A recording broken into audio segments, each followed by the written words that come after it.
"What in God's name happened here?" I heard the Class D guard say as I approached the doorless, windowless house. The place just appeared as a wooden box with a roof. Apart from the form itself, there was really no way of telling whether it was supposed to be a home or just a solid block of wood. But there were streaks of blood on the ground, leading toward what kind of looked like a front porch. The tracks abruptly ended against the wall, as if there had once been a door here. "What's the situation?" I asked one of the guards. They looked nervous to see me. Most of the guards never got to interact with a Class C officer. "Sir, the house just appeared a few days ago," he said with a slight stutter. "A few days ago?" I asked. "Then why weren't we alerted to this sooner?" "Because..." He paused, as if having trouble believing what he was about to say. "Because no one noticed it." "How is that possible?" I asked. "I don't know, sir. We questioned some of the inhabitants, but they never seemed to acknowledge the existence of this place. It was as if they could see it, but no one noticed it. It doesn't make any sense." My next question was simple. I'd been sent to the location with a single purpose: to figure out where the solid house had come from and what was hidden inside. "How do we get inside?" "I don't know. We tried blowing the walls open, but they won't budge. They might look like they're made of wood, but it's an entirely different material, unlike anything I've ever seen. Only Trevor, he was taken." "Taken?" I asked. He nodded. "Yeah, he touched the wall and it just kind of enveloped around him, crushing his body before sucking him inside. We tried to go after him, but the hole was sealed up immediately." I pushed the man aside and went up to the wall. At first I just inspected it. From a visual point of view, it looked like wood, but it lacked that woody scent of an old home. It smelled more like meat, like ham left out in the moist heat for too long. Then I reached out a hand to touch the wall. "Sir, what are you—" But I'd already put my hand on the brown surface. It felt warm, smooth, almost like skin. Still, it didn't consume me like it had the previous guard. I figured there had to be a specific point of entry, a specific spot that triggered the beast. "It's not wood," I said calmly. "It's flesh." "Flesh?" the guard said questioningly. "But we tried to blow it up with C4. How did it not break?" "A living being will respond to aggression with violence. You need a gentler touch," I said as I caressed the wall. It pulsated in response. "How long did you say the house has been here?" "A few days. Why?" he asked back. "How do you know that?" "Well, all the information we could get from the neighbors." "You mean the neighbors that didn't seem to notice the place?" I asked. "I suppose."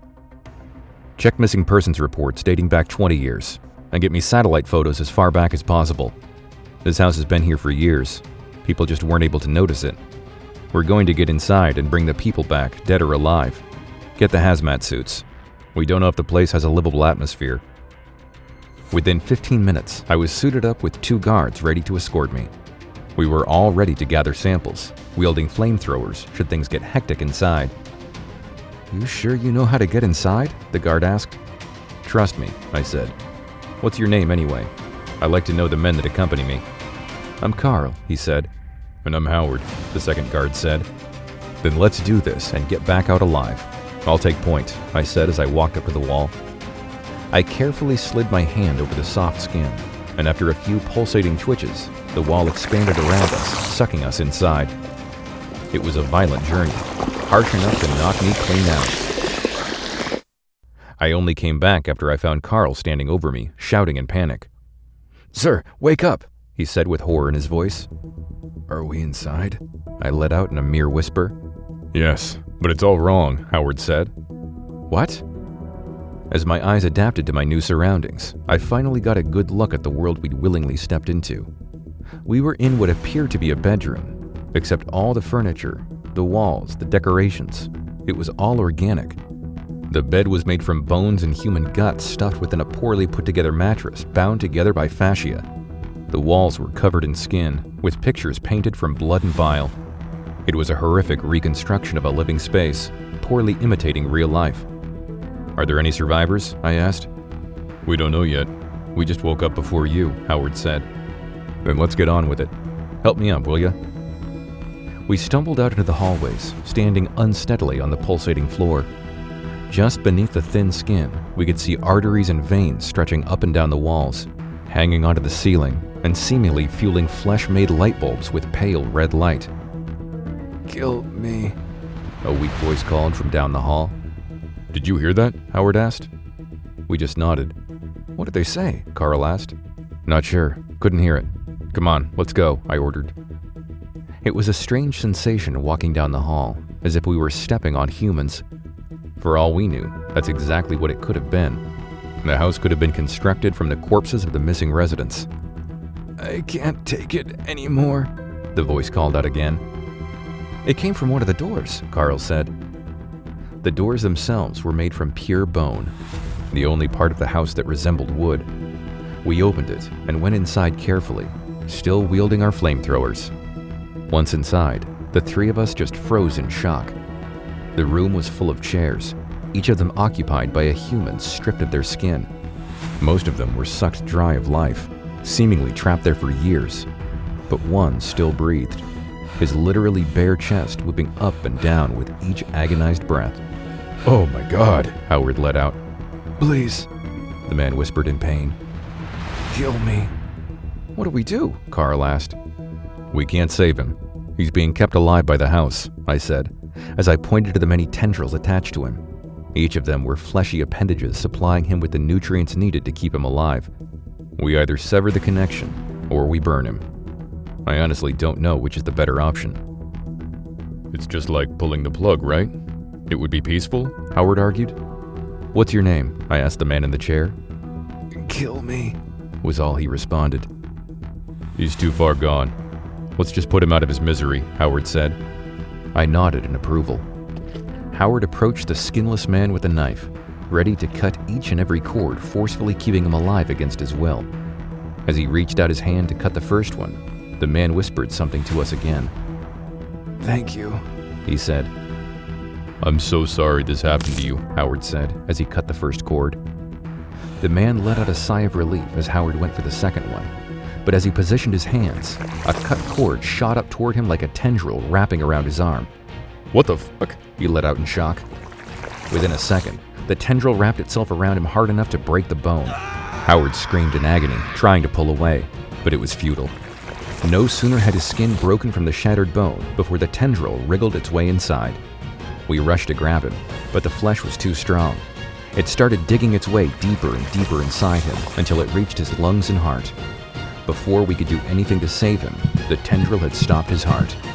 Howard fell limp to the ground, sending Carl into an unstoppable panic.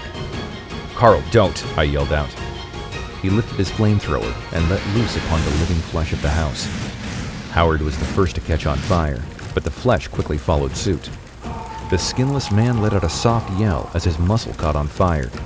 I just prayed he would have a quick death. We expected the flesh to start dying, but instead, it just awoke the hibernating parts of the house. The walls, the floors, the ceilings all came to life, shooting tendrils out to attack us. "Carl, watch out," I said as I pushed him out of the way of an appendage. "Run!" I pulled him back into the hallway, but with the floors moving, it was almost impossible to make a single correct step. "What's happening?" Carl asked. "You woke it up," I screamed back. We retreated through the hallway, trying to burn down the flesh as we moved. While it definitely ignited the house, it seemed to piss it off more than it actually hurt it. "We're almost there," I yelled. As we got back into the room where we'd awoken, praying it would allow us to escape, the door just closed on us. I dove through, but Carl wasn't as quick. He got halfway through as it closed in on him, trapping him halfway inside the wall. "Shit," was all he was able to say before the house just cut him in half. The part of him still inside fell limp on the ground, dead within seconds. I couldn't save him, so I just started feeling up the wall, desperately searching for a way out. All the while, the walls were closing in on me. The angry flesh was reaching out, trying to grab me, but I wouldn't stop fighting until the final breath left my body. Then, I felt myself fall into a hole. I tumbled out onto the fresh grass. A team of Class D and C personnel escorting me off the property. Apparently, they'd blasted it with gamma radiation, which only paralyzed it for a split second, enough for me to stumble through. As they brought me away, I could see that the house had grown in size from the consumed flesh of Carl and Howard, and though I was safe, I knew that it would only be the beginning. Item number SCP-6286. Object Class Euclid. Description: SCP-6286 is a threat. Should you be unfortunate enough to actually notice its existence, please do not approach. It has a perception filter that it only opens for a few individuals when it needs to feed. We've already lost 4 men inside and countless civilians. Their flesh has merged with the house, and for each consumed victim, the house keeps growing. We're currently trying to starve the creature to death, but despite our best efforts, the house keeps growing. At the current rate, we estimate the entire neighborhood being taken over by 2025.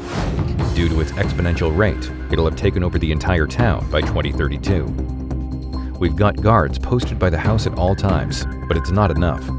Every week, another inhabitant of the town goes missing, and each time that happens, the house grows a few meters wider. We cannot stop this alone.